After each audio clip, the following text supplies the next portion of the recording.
नमस्कार दोस्तों, मैं गौरव स्वागत करता हूं आप सबका आपके अपने परिवार स्वाध्याय श्री में। आशा करता हूं कि आप लोग बहुत अच्छे होंगे और अच्छे से अपनी पढ़ाई कर रहे होंगे। दोस्तों, अगर आप लोग अभी चैनल पर आए हो तो सब्सक्राइब करो, लाइक करो, शेयर करो और सब्सक्राइब करो। 5 मिनट निकालो पहले और जाके शेयर करके आओ। ज़्यादा से ज़्यादा लोगों तक ये वीडियो पहुँचनी चाहिए। अगर आपको अच्छी लगती है तो लाइक करना बिल्कुल ना भूलें, ठीक है। तो हम शुरू करते हैं। जैसे कि आप लोग सब जानते हो कि ये क्लास किस टाइम होती है।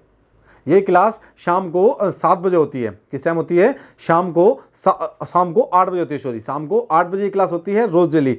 तो आपको रोज़ डेली आना है, रोज़ डेली क्लास लेनी है। ये क्वेश्चन की क्लास होती है जो रोज़ डेली होती है और आपके लिए बहुत ज़्यादा इंपॉर्टेंट है। 30 इंपॉर्टेंट क्वेश्चन जो किसी ना किसी एग्जाम में आए हुए हैं, ठीक है।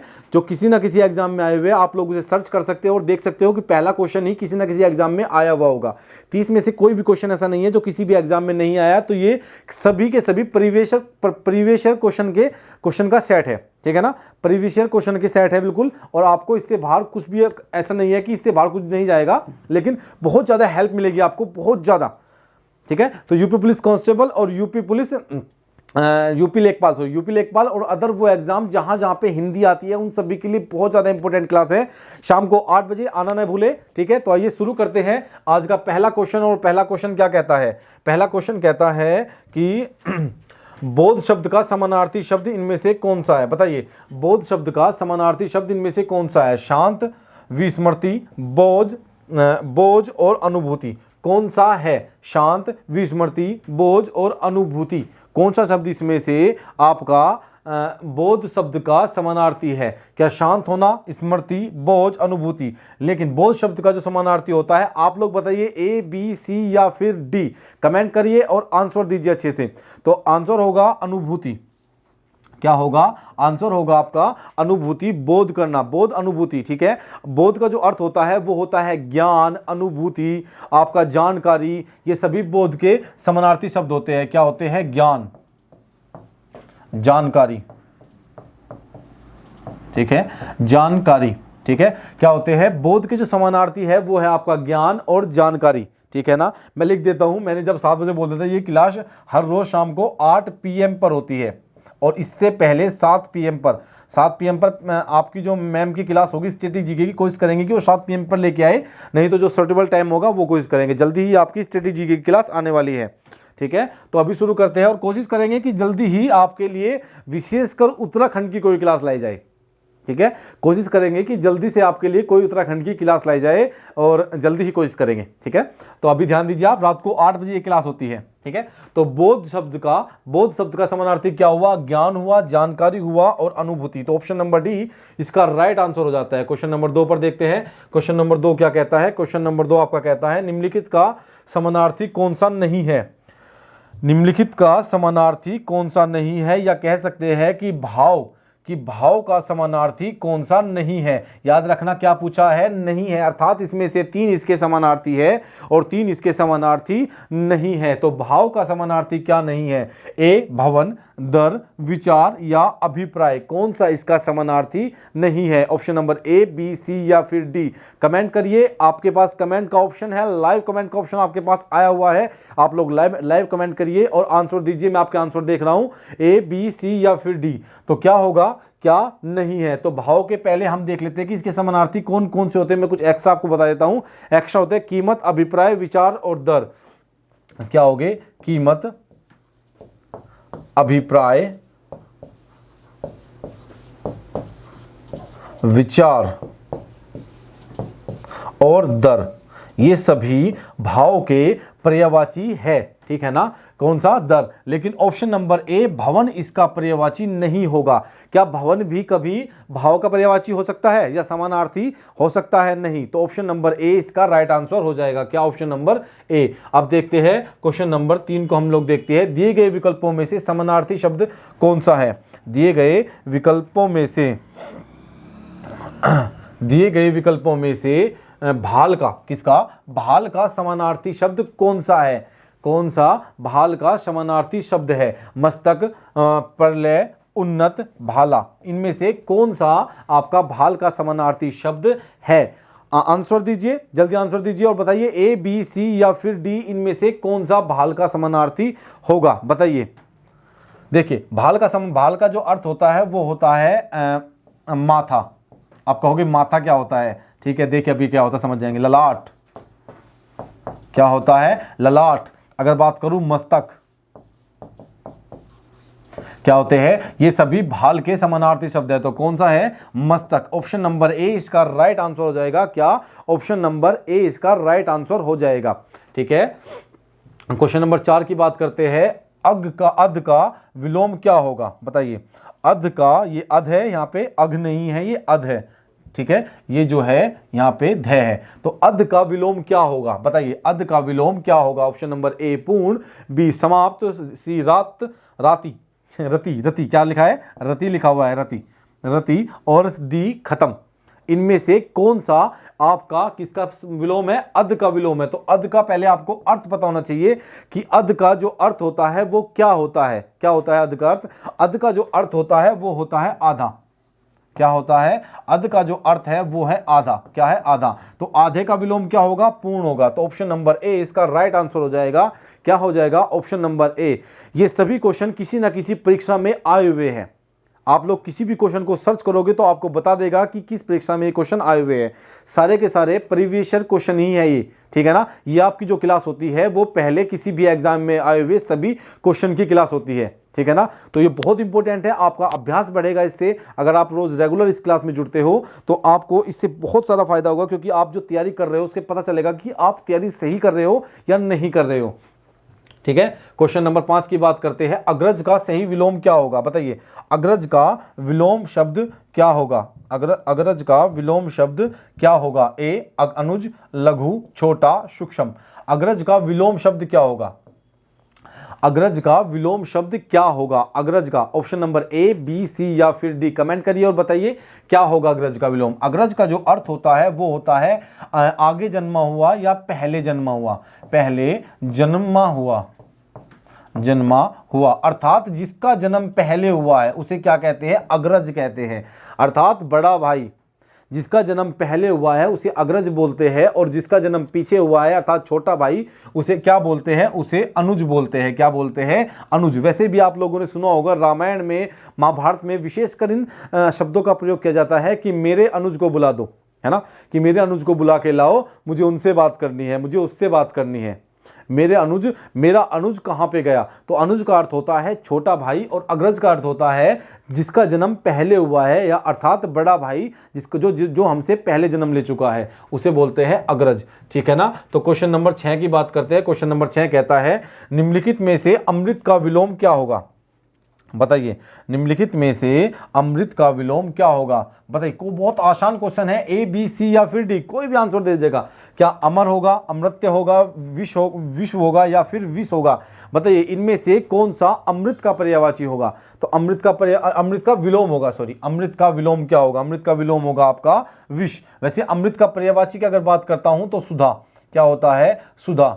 सुरभोग, क्या होता है, सुरभोग।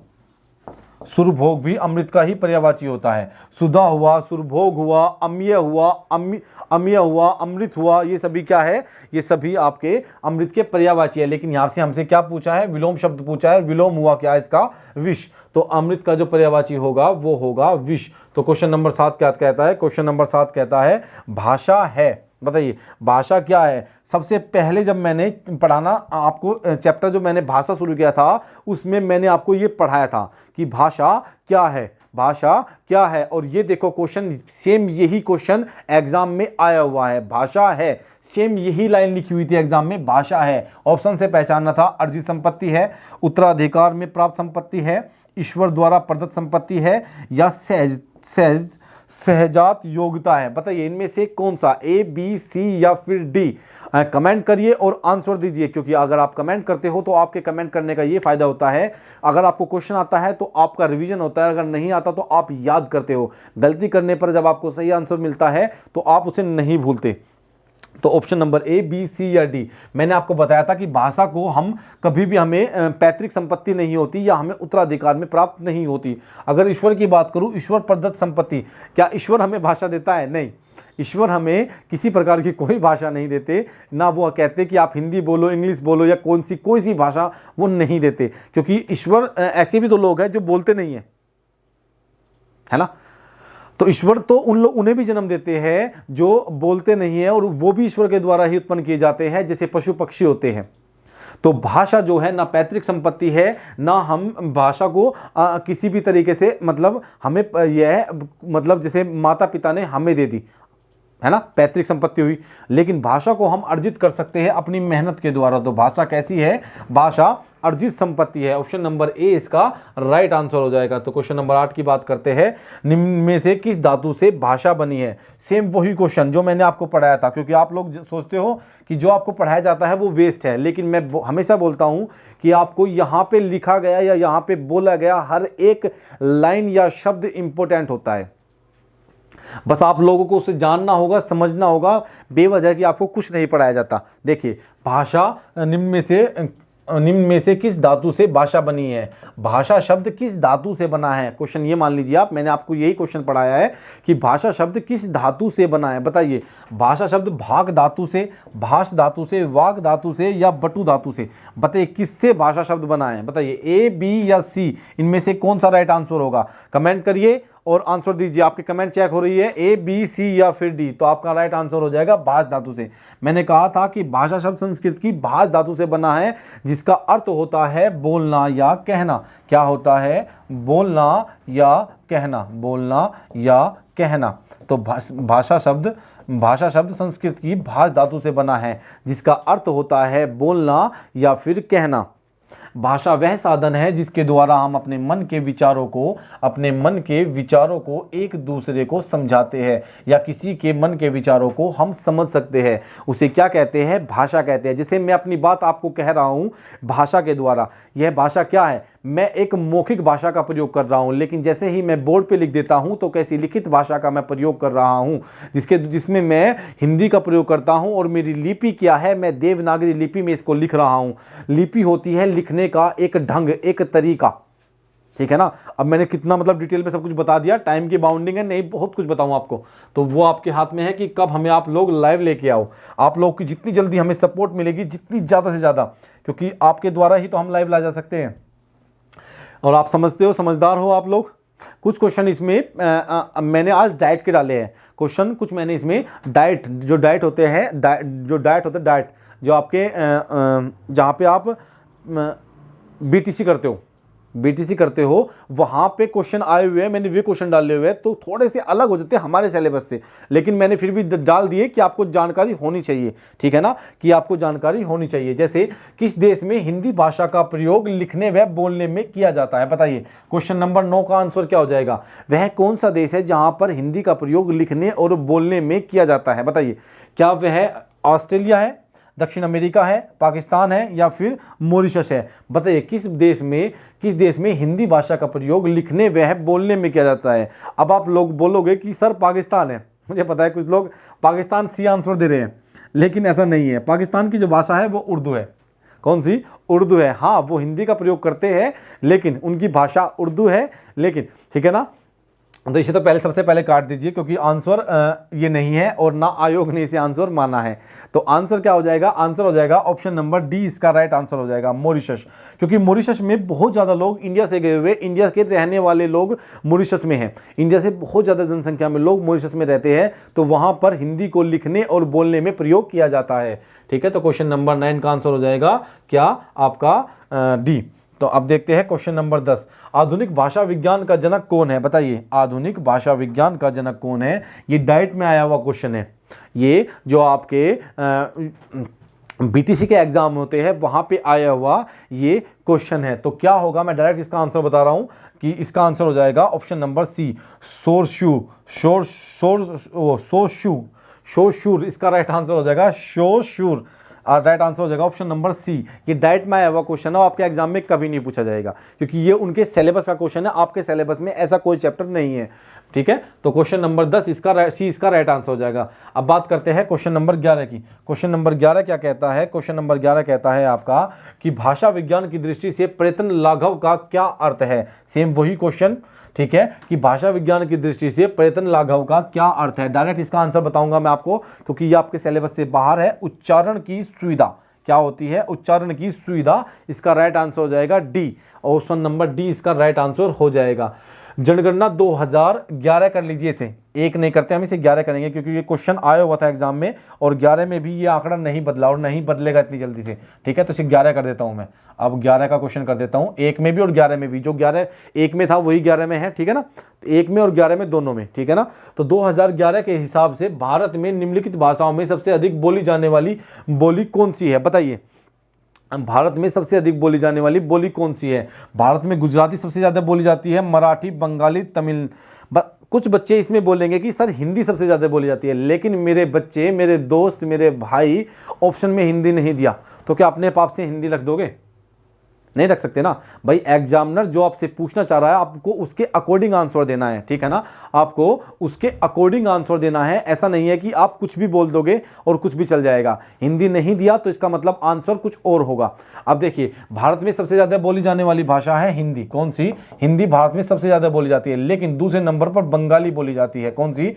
बंगाली भाषा दूसरे नंबर पर बोली जाती है, ठीक है ना। हिंदी, बंगाली दूसरे नंबर पर सबसे ज्यादा भाषा भारत में बंगाली बोली जाती है। अगर विश्व की बात करता हूं तो विश्व में सबसे ज्यादा बोली जाने वाली भाषा हिंदी, तीसरे नंबर पर हिंदी है। विश्व की अगर मैं बात करता हूं, मैं नोट करवा देता हूं आपको, विश्व में सबसे ज्यादा बोली जाती है अंग्रेजी। क्या बोली जाती है? अंग्रेजी सबसे ज्यादा बोली जाती है। पहले चीनी मंदरिया थी, लेकिन अभी जो फिलहाल आंकड़े हैं उसके अनुसार इंग्लिश सबसे ज्यादा बोली जाती है। दूसरे नंबर की अगर बात करता हूं, दूसरे नंबर पर है चीनी मंदारिन। चीनी मंदारिन, चीनी मंदारिन, चीनी मंदारिन दूसरे नंबर पर सबसे ज्यादा बोली जाती है। और तीसरे नंबर पर अगर कोई भाषा बोली जाती है तो वो अपनी प्यारी हिंदी है। कौन सी? अपनी प्यारी हिंदी तीसरे नंबर पर बोली जाने वाली भाषा है विश्व में सबसे अधिक। अगर बात करता हूं बंगाली की, विश्व में 7वें नंबर पर बंगाली बोली जाती है। 7वें नंबर पर बंगाली बोली जाती है, ठीक है ना। तो भारत में सबसे पहले बोली जाती है हिंदी और दूसरे नंबर पर बोली जाती है बंगाली। कौन सी? बंगाली। तो ऑप्शन नंबर सी इसका राइट आंसर क्या हो जाएगा? ऑप्शन नंबर सी इसका राइट आंसर हो जाएगा। अब बात करते हैं क्वेश्चन नंबर 13 की। क्वेश्चन नंबर 13 की बात करते हैं। क्वेश्चन नंबर 13 कहता है कि हिंदी की उपभाषा नहीं है। देखिए, मैंने आपको बताया है कि थोड़ा टाइम की बाउंडिंग है, इसलिए हमें थोड़ा तेज चलना पड़ता है। 30 मिनट 30 क्वेश्चन खत्म करने होते हैं और आपको डिटेल भी बतानी होती है। अभी हम 13 पे आए और टाइम हो चुका है 17, तो अभी मुझे थोड़ी स्पीड बढ़ानी होगी, तो नहीं तो क्वेश्चन नहीं होंगे कंप्लीट। देखिए, कौन हिंदी की उपभाषा है? मैंने बताया था हिंदी की 5 उपभाषा और 17 बोलियां है। कितनी? 5 उपभाषा और 17 बोलियां है। 5 उपभाषा कौन कौन सी है? पश्चिमी हिंदी, राजस्थानी हिंदी और पश्चिमी हिंदी, राजस्थानी, बिहारी, पहाड़ी और आपकी पूर्वी हिंदी। कितनी हो गई? 5। और इनके अंतर्गत 17 बोलियां है। तो इनमें से कौन सी नहीं है? Option number A right answer हो जाएगा। Option number A, Marathi Hindi की उपभाषा नहीं है। आप लोग कमेंट करते रहिए, आंसर देते रहिए, क्योंकि आप आंसर दोगे तो उसमें आपका ही फायदा होगा। नेक्स्ट क्वेश्चन है क्वेश्चन नंबर 14। भाषा संबंधी भूल को क्या कहते हैं? भूल, भाषा संबंधी भूल। अगर भाषा में कोई भूल हो जाती है उसे क्या कहते हैं? ए पाप, त्रुटि, अपराध या दोष। तो कौन सा होगा? ए काट देते हैं, सी भी काटते हैं, डी भी। तो क्या वो ऑप्शन नंबर बी इसका राइट आंसर हो जाएगा। क्या कहते हैं? त्रुटि। क्या कहते हैं? त्रुटि इसको बोलते हैं। क्वेश्चन नंबर 15 की बात करते हैं। क्वेश्चन नंबर 15 क्या कहता है? भाषा और विचार के संबंधों की चर्चा में अग्रणी है। बताइए, भाषा और विचार के संबंधों की चर्चा में अग्रणी है। यह किसने कहा था?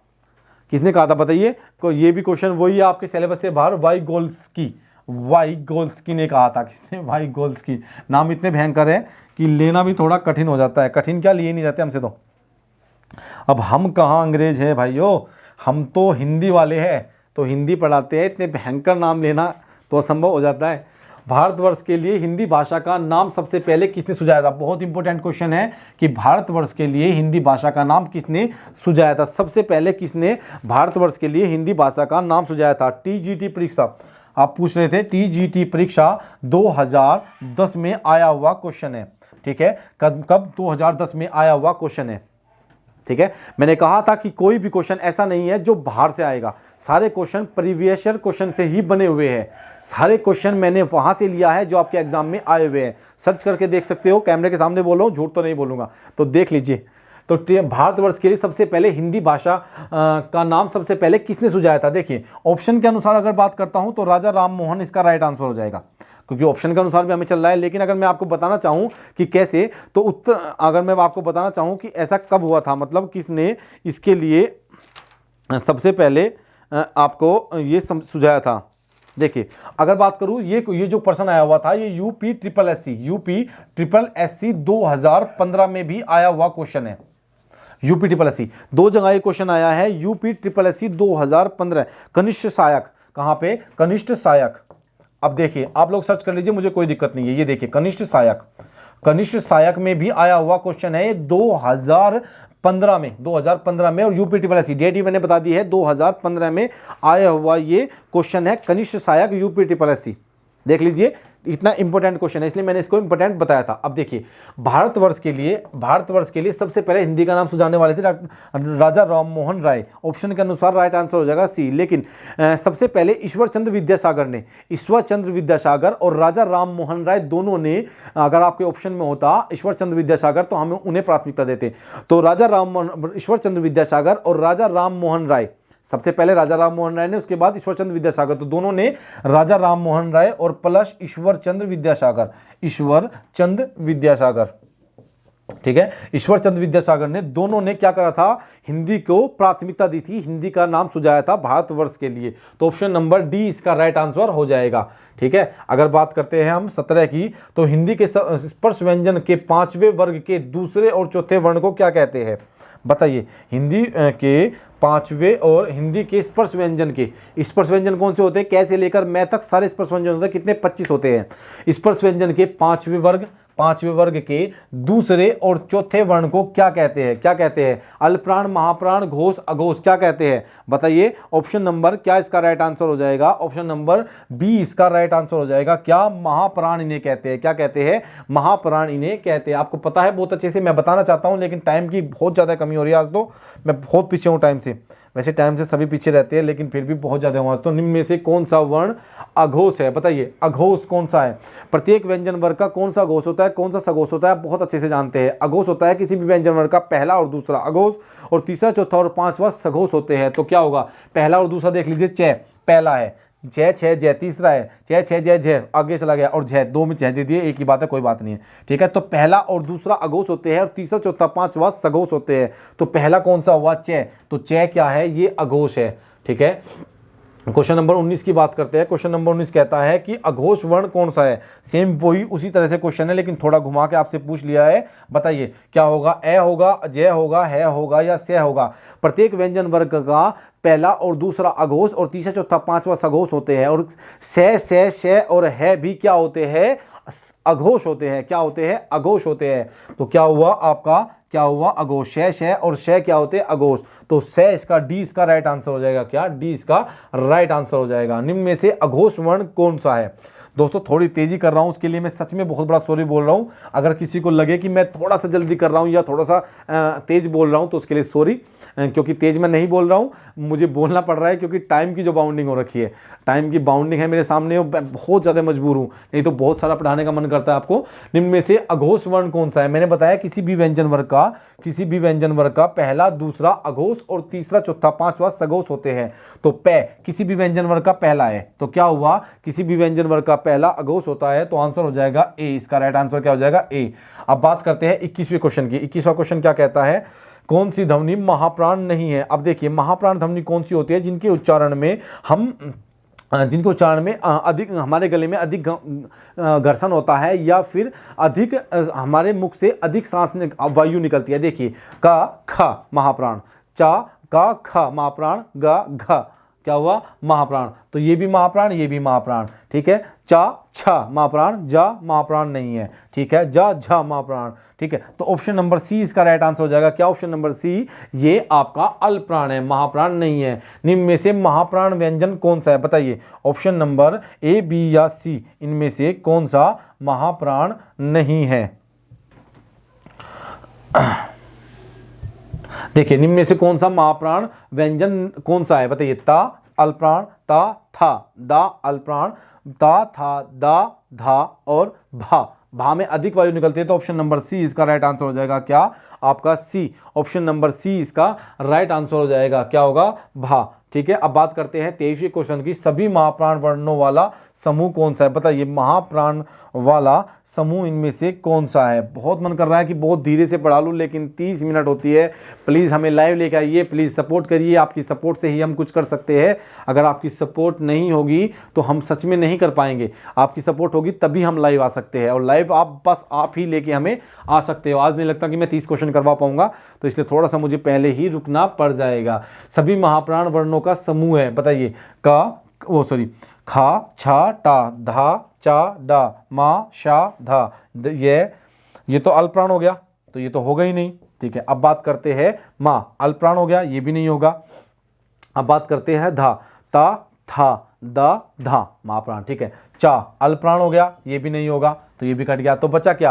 आपका ए, ऑप्शन नंबर ए इसका राइट आंसर हो जाएगा। क्या? ऑप्शन नंबर ए इसका राइट आंसर हो जाएगा। निम्न व्यंजनों में से कौन सा महाप्राण है? बताइए, निम्न व्यंजनों में से कौन सा महाप्राण है? हाँ, एक मिनट दोस्तों, क्वेश्चन जो है सेट नहीं बैठ रहे अब। ठीक है, देखिए, निम्न व्यंजन में कौन सा महाप्राण है? महाप्राण, बस वही बात, का, खा, गा, घा, डा, जिसमें से अधिक वायु निकलती है, अधिक घर्षण होता है, उसे क्या बोलते हैं? उसे महाप्राण बोलते हैं। टा, ठा, तो ठा से बहुत ज़्यादा वायु निकलती है, घर्षण अधिक होता है, तो क्या हुआ? महाप्राण होगा। आराम से चलते हैं, जितने होंगे हो जाएंगे। 25वां, प्रत्येक वर्ग का दूसरा और चौथा वर्ण क्या कहलाता है? बताइए, प्रत्येक वर्ण का दूसरा और चौथा वर्ण क्या कहलाता है? बताइए, प्रत्येक व्यंजन वर्ग का दूसरा और चौथा। आसान है, क्या होगा? महाप्राण, अल्पप्राण, उत्क्षिप्त व्यंजन या अनुनासिक व्यंजन क्या कहलाता है? बताइए, क्या कहलाएगा? ऑप्शन नंबर क्या होगा? दूसरा, का, खा, महाप्राण, बिल्कुल सही बात है। डा, ढा, महाप्राण, तो क्या होगा? ऑप्शन नंबर है इसका राइट आंसर हो जाएगा। क्या कहलाएंगे? महाप्राण कहलाएंगे। अगर उत्क्षिप्त की बात करता हूं तो उत्क्षिप्त होगा आपका क्या? डे और ढे, डे और ढे, इसमें क्या होगा? उत्क्षिप्त हो जाएगा। ठीक है ना। अगर बात करता हूं अल्पप्राण की, अल्पप्राण जानते हो कि जिनके उच्चारण में हम बहुत कम वायु का प्रयोग करते हैं, हमें घर्षण कम होता है, उन्हें क्या बोलते हैं? अल्पप्राण कहते हैं। तो कै, खे महाप्राण, कै, खे, गे, का, ख, ग, घ और डा, क्या हो गए? पहला, तीसरा और पांचवा क्या हुए? महाप्राण, अल्पप्राण, और दूसरा और चौथा क्या हुए? महाप्राण हुए। ठीक है ना, दूसरा चौथा क्या हुए? महाप्राण। अब मैं आराम से पढ़ा रहा हूँ, जो होगा देखा जाएगा। 2-3 क्वेश्चन जो रहेंगे रह जाएंगे, लेकिन आराम से चलते हैं यार। सॉरी दोस्तों, आज प्लीज़ हमें लाइव लेके आ जाइए यार। हम बहुत सारा आपको पढ़ाना चाहते हैं, बहुत सारे क्वेश्चन के आंसर मन में रह जाते हैं, बताना होता है लेकिन नहीं बता पाते। ठीक है ना। चलिए, महाप्राण ध्वनियाँ व्यंजन वर्ग में किससे संबंधित है? बताइए, महाप्राण किससे संबंधित है? देखिए, पहला और दूसरा यहाँ पे कर लीजिए आप, ये गलत है, यहाँ पे दूसरा कर लीजिए। क्या? दूसरा क्या है? यहाँ पे मैं से पूरे काट देता हूँ। ये है दूसरा और चौथा। क्या है? दूसरा और चौथा। कोई दिक्कत नहीं है। जो हमारे एडिटर साहब है वो बहुत अच्छे हैं, बहुत अच्छे से करते हैं, लेकिन कभी कभी मिस्टेक हो जाती है, और मिस्टेक कोई दिक्कत नहीं है यार, हम मैनेज कर लेंगे ना। ठीक है ना। तो चलिए अब देखते हैं महाप्राण ध्वनियाँ कौन सी है। पहला और दूसरा गलत, तीसरा चौथा, दूसरा और चौथा, चौथा और पहला। सबसे बड़ी बात है, हमारे जो एडिटर महोदय हैं उन्होंने जो आंसर है वही गलत कर दिया। आंसर होगा सी। क्या होगा? सी, दूसरा और चौथा। जस्ट मैंने अभी आपको बताया था कि दूसरा और चौथा, किसी व्यंजन वर्ग का दूसरा और चौथा। इंद्रिय का विशेषण क्या होगा? विशेषण आप बहुत अच्छे से जानते हो कि विशेषण क्या होते हैं। विशेषण वे होते हैं, वे शब्द जो संज्ञा और सर्वनाम की विशेषता बताते हैं उन्हें विशेषण कहते हैं, और विशेषण जिसकी विशेषता बताते हैं उसे विशेष्य कहते हैं। तो बताइए, इंद्रिय का विशेषण क्या होगा? इंद्रिय का विशेषण क्या होगा? लास्ट क्वेश्चन है, बताइए। इंद्रिय, इंद्रिक, एद्रिक, इंद्रिय, बताइए कौन सा होगा? तो ऑप्शन नंबर ए, बी या सी इसका राइट आंसर क्या होगा? ऑप्शन नंबर डी इसका राइट आंसर हो जाएगा। तो आपके मेरे ऊपर तीन क्वेश्चन उधार रह गए भाई। ठीक है ना। तो ये 3 क्वेश्चन उधार रह गए हमारे, तो कभी उतार देंगे आपकी उधारी को। ठीक है ना। लेकिन उधारी आपकी रह गई है तो उसे उतारेंगे जरूर। बस आप समय दीजिए उतारने का, हमें लाइव लेके आइए प्लीज़ यार। बहुत सारे क्वेश्चन होते हैं, अब विशेषण के बारे में मैं बहुत कुछ बताना चाहता हूँ, बहुत कुछ बताना चाहता हूँ, लेकिन इंद्रिय के बारे में बहुत कुछ बताना चाहता हूँ, लेकिन कैसे बताऊँ, टाइम की बाउंडिंग है, ख़त्म होने वाला है। अगर आप लोग नए हैं तो चैनल को सब्सक्राइब करें, लाइक करें, शेयर करें और सब्सक्राइब करें। जितना हो सकता है ज़्यादा से ज़्यादा लोगों तक पहुँचाइए, ज़्यादा से ज़्यादा लोगों तक वीडियो पहुँचनी चाहिए। उम्मीद करते हैं कि आप हमारी बात